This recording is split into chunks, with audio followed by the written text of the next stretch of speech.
are low-budget travelers. A few years back, we wanted to take our kids to visit Carlsbad Caverns as part of a cross-country adventure. Well, the only accommodations near the park were out of our price range. We had heard that it is legal to camp anywhere on land owned by the Federal Bureau of Land Management. And our AAA map showed this huge expanse of desert right nearby, marked BLM. Bingo! We drove out a rugged dirt track and pitched our tent on the dusty hardpan. We made and ate supper, but before going to bed, I realized I would need to use the restroom. Number 2. The closest restroom was over the horizon. Now, we are veteran campers, enough to know that in these eastern woodlands of Pennsylvania, it is proper to bury one's bodily waste at least 6 inches deep. But in the high desert, proper disposal involves leaving it to dry in the sun. Out of both habit and privacy, I strolled some distance from our campsite before taking care of business, marveling at the incredibly dense star field above me. Now, at this point, you're probably thinking this story involves a painful encounter with a cactus. But no, while there were plenty of prickly plants around, this story's magic begins the next morning. As we packed up in the bright morning sun, we saw something you cannot see in Pennsylvania. At different times, 4 large beetles came through our campsite area, each pushing a dusty little marble along the ground, following perfectly straight tracks. And those tracks exhibited a strange pattern. They seemed to radiate out from a single point. Guess what point? Mystified, we followed their paths in reverse, encountering dozens of similar beetles racing out in all directions from the now completely bare spot where I had squatted the night before. How did they find it? Where were they going? It was astounding and unnerving, and made a lasting impression on us and our kids. I now know that dung beetles need those precious brown marbles to feed and nurture their own children, and they only get one shot at it. This happened long before I started thinking in earnest about science and spirituality, but it was an intimate and visceral lesson in the ways I am connected to the world around me, especially the living world. Now, I hate to disappoint, but this is not a sermon about dung beetles. It is about the science of unity and oneness. And you might expect science to be a big party pooper when it comes to unity and oneness, the know-it-all who ridicules all that kumbaya stuff in favor of cold, hard reality. Well, play along with me here and let's see what science has to say about unity and reality. Let's start at the beginning of time. According to the best evidence science has to work with so far, the universe began as a singularity. What an interesting name given today's topic of oneness.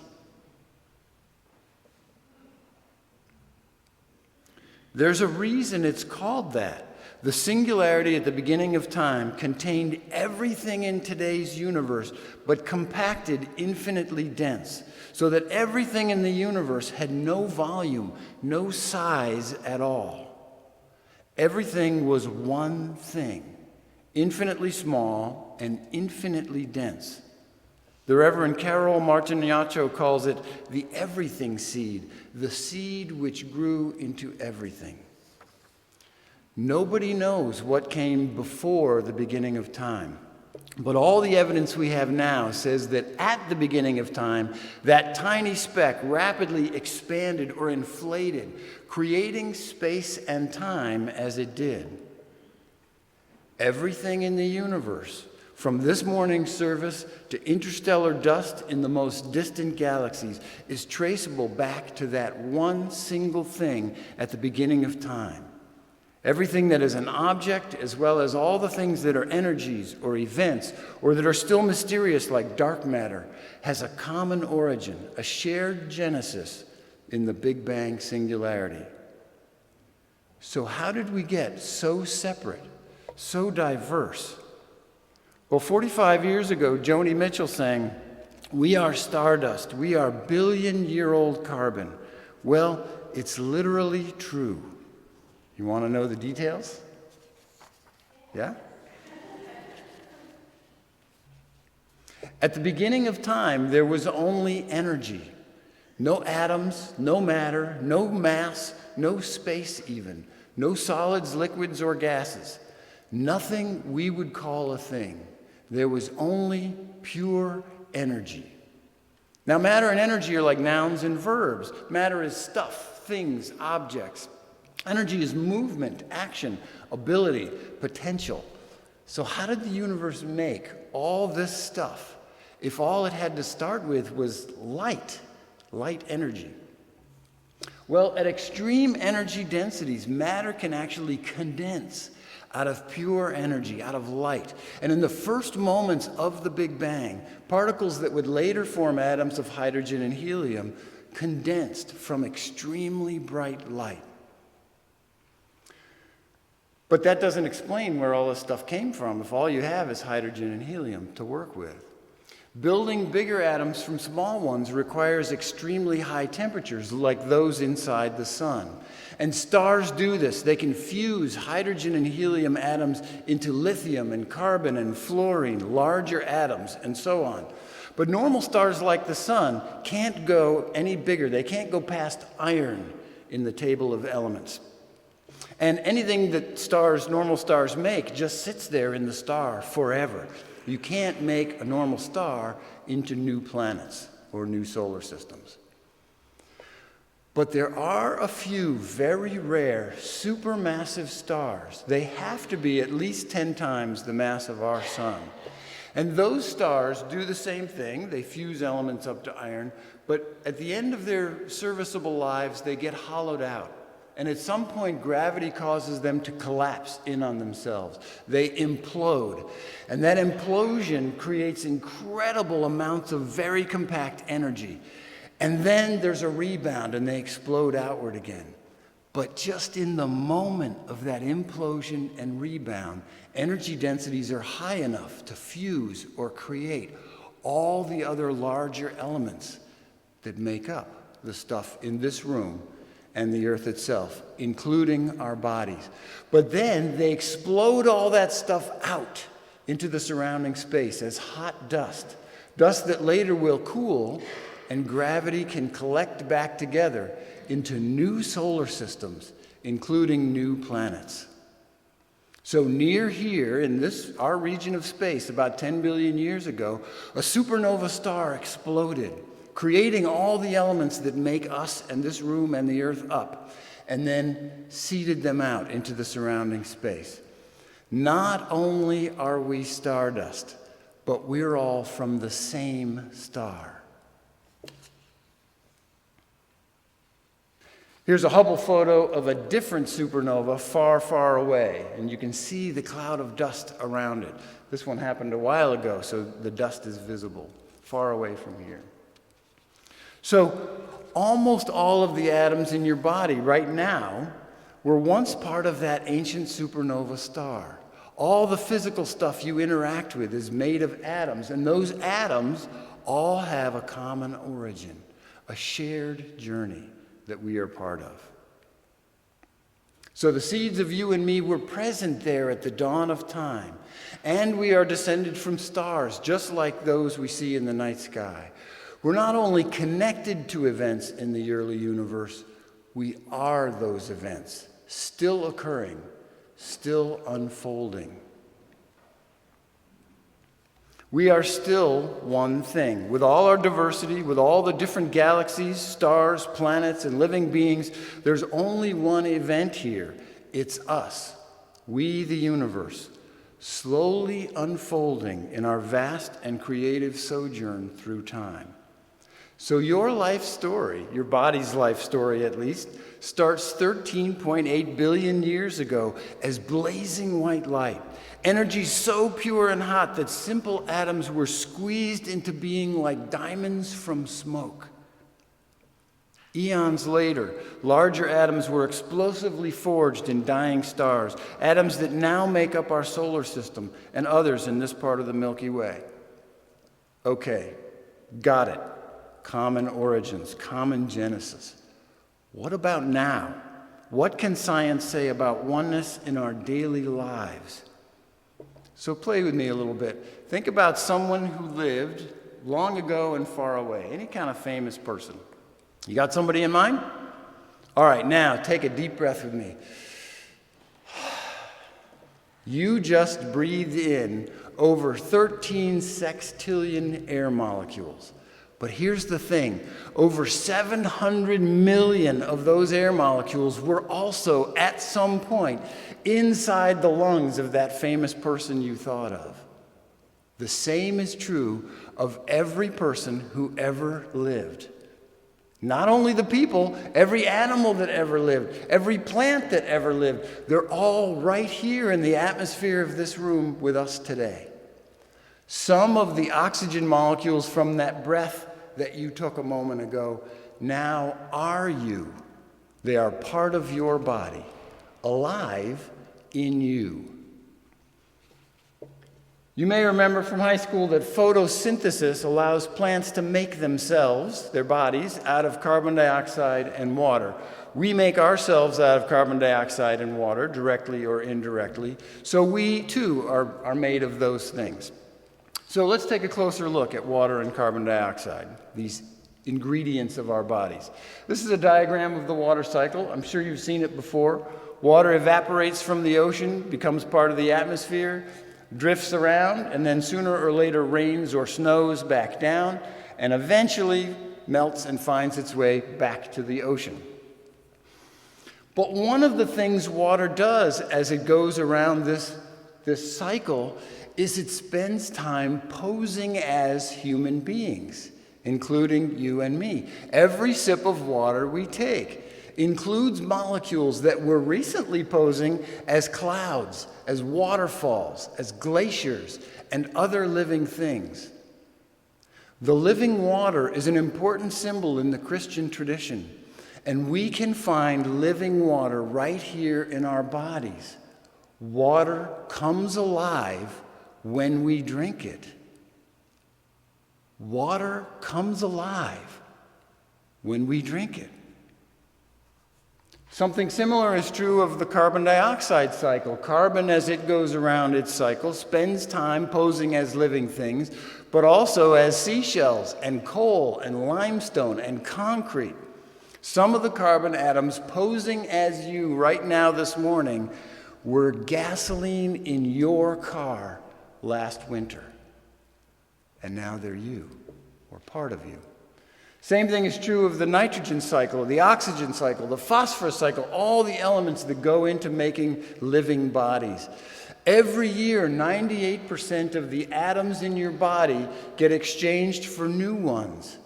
Our bodies are like a standing wave on a river. You are not the matter in your body.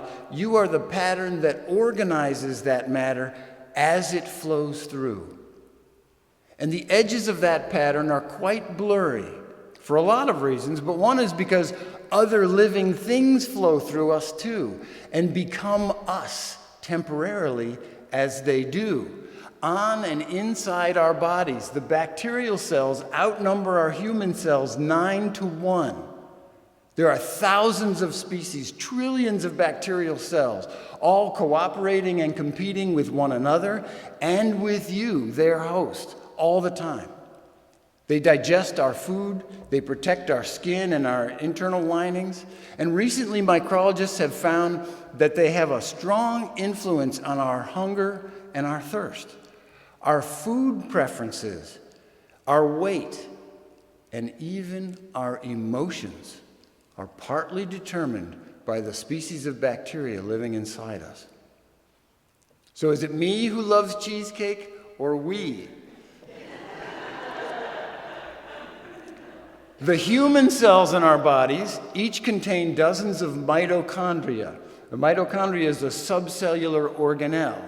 It's the powerhouse of the cell. It turns sugars back into energy so we can do things. And we now know that these mitochondria are actually the descendants of ancient bacteria, still operating cooperatively inside our human cells. Now, mitochondria have their own DNA, separate from the human DNA in your chromosomes. You got all your mitochondria from your mother, and she got them from her mother, and so on, matrilineally inherited. Paleogeneticists have been able to use the well-known mutation rate of mitochondrial DNA to determine that every human being alive today is the descendant of one woman who lived in Eastern Africa about 200,000 years ago. That's not a long time in the history of the earth. Every human being alive today has a common shared great-grandmother. Regardless of race, gender, ethnicity, doesn't matter. We all share a common grandmother. Look around at the people in this room. These are your cousins. There's only one family of people on this planet. And it's not just people. As Sarah alluded to in the children's message, we share half of our genes with bananas.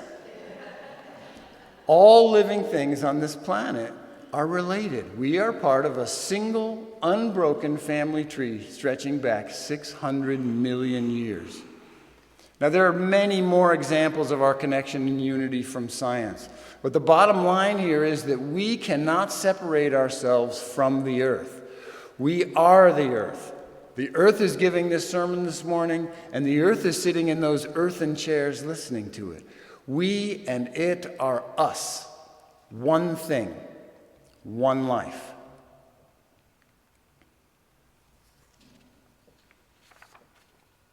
So there's only one story, 14 billion years long, and the characters in the story are completely interconnected on every level of existence. But what about the setting? What about space and time? A century ago, the great mystic and teacher Albert Einstein showed us that space and time are actually unitive, that though they appear different, in truth, they are a single expression of reality, space-time. A century later, one of the buzzwords in particle physics today is non-locality. We think of space-time as having a framework. Even if it bends and curves, there's a predictability to it. Things can be located, and two different locations are different. There's space between them, and that space is real. Excuse me. The separation is real, we think. Quantum entanglement calls all of that into question. And evidence is piling up that space-time is non-local, meaning that location has no meaning. I won't try to explain quantum entanglement this morning, you're welcome, except to say that two particles that are entangled seem to communicate with one another over long distances, instantaneously, faster than light. Another way to think about it is that entangled particles become a single object that can be in two places at the same time. Here's an image from a paper published last year in Physical Review Letters, the journal Physical Review Letters, with the title, quote, "How Space-Time is Built by Quantum Entanglement," end quote. Entanglement giving rise to space-time rather than happening in space-time. Science writer George Musser was recently quoted in Scientific American saying, quote, "Multiple branches of physics now suggest that, at a deeper level, there may be no such thing as place and no such thing as distance," end quote. Non-locality suggests that there's only one place here, one location, even after billions of years of cosmic expansion, as though we are still in a singularity, but somehow diversified. What science says about unity and oneness is that your life story and my life story and those of dung beetles and germs and worms and rocks and flocks of geese and the moons and the Pleiades and the distant galaxies' life stories are all the same story, because there's only one story and there's only one character in the story.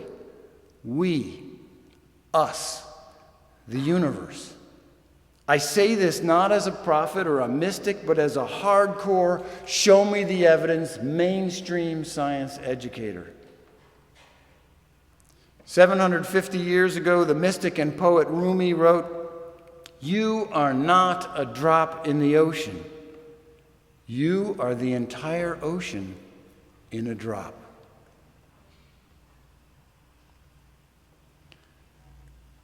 So what do we do with this knowledge? Well, most of us will probably do what most people have done with new revelations in the past, which is forget them in the hustle and bustle of daily life, or at best relegate them to an hour or two on Sunday mornings. Honestly, I don't know what to do with this knowledge except to meditate on it, take it in, try to make meaning of it. For me, the first step is to use me less and we more. We the people, yeah, but also we Earth. We the universe. We reality. Like the bumper sticker, think globally, act locally. I try to think of myself as an expression of the universe, a tiny cell in the body of someone vast, ancient, benevolent, and dependent on me like I'm dependent on each of my own cells.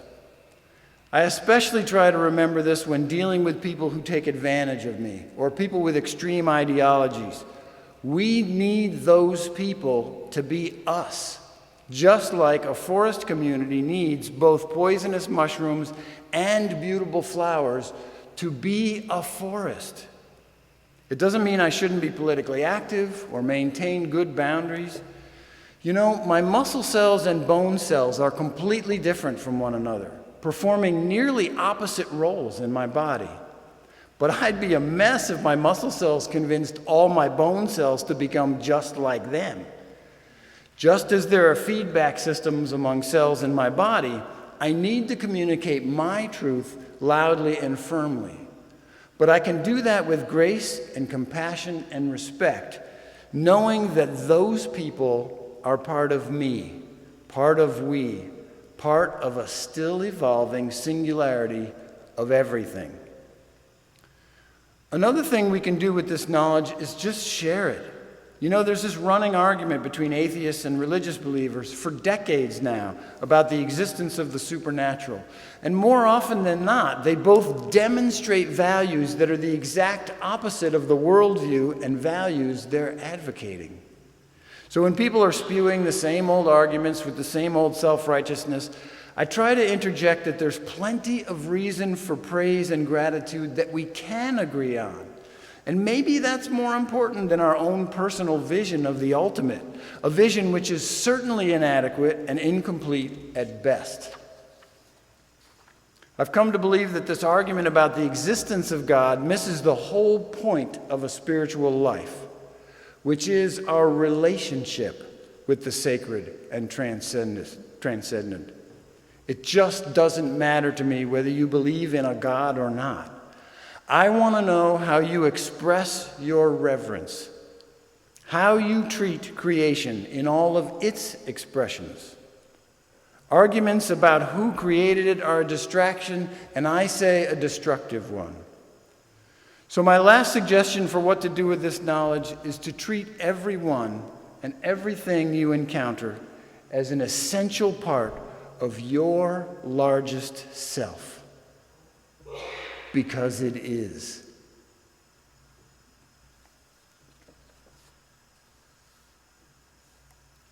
Will you please join me in a spirit of meditation?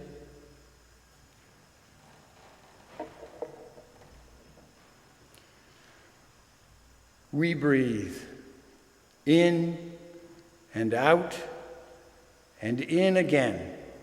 Every breath, a bridge of deep connection across perceived separations. We are embedded each essential to the existence of everything, right now, connected in ways we have only begun to explore. Let us be mindful of our oneness, our wholeness, even amidst our astonishing diversity. Let our suffering, our joys, our griefs and conflicts, and all our perceived otherness serve an ultimate good, even when we are as ignorant of that wholeness as a bone cell inside us is ignorant of the songs we sing together. Let us be always aware of our inseparability with one another, with all our relations, our blue marble earth, ancient stars, and the pure white light of the dawn of time, now alive in us. Here, today, in this room, right now. Let us enjoy some connective silence together.